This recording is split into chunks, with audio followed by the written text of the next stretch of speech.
Ona thengia wa gatiba ya bururi guturira atumia iturwa bunge-ini ya bururi na itanya ria gukinyaniria watho wa maiganania bunge-ini ino, undu uyu nduri wakinyanira kuona namba ya atumia aria mathuragwo ni nini makiria. Na iri ta njira ya gwetha uria watho uyu wa maiganania ugukinyanirio, riu gikundi gia atumia bunge-ini ya bururi rungu rwa kiama kiao gia KEWOPA ni mambiriirie gucera kaunti-ini itiganite niguo guthomithia atumia ciĩgiĩ utongoria. Mũmbunge wa gĩcigo kĩa BAHATI kaunti-ini ya NAKURU Njoki kana Mrembo unyitanĩri na atumia angĩ atongoria a KEWOPA maracereire atumia a mwena wa mairo 10 na maramathomithia maũndũ matiganĩte megemaine na utongoria nĩguo makahotaga kwĩyumĩria na njĩra nene na kũmatha iturwa cia utongoria.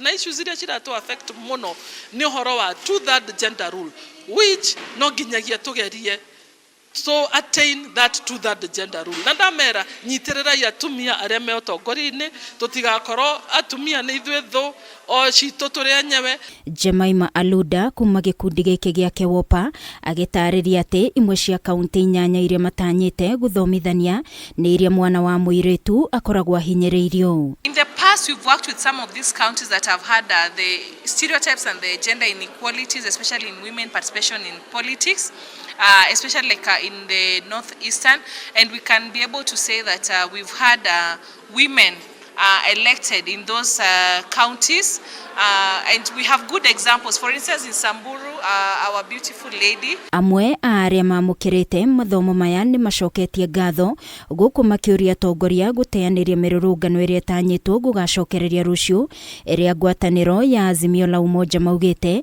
iri tabanagio o kiumia thiku ithatu kirumaniririo.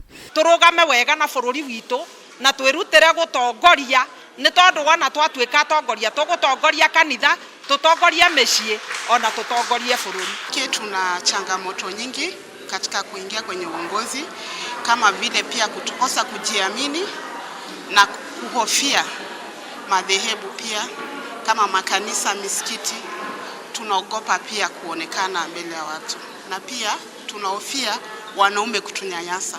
Maandamano imetuadhiri sana kwa sababu watoto wetu wengi wanakufa na hawana hatia.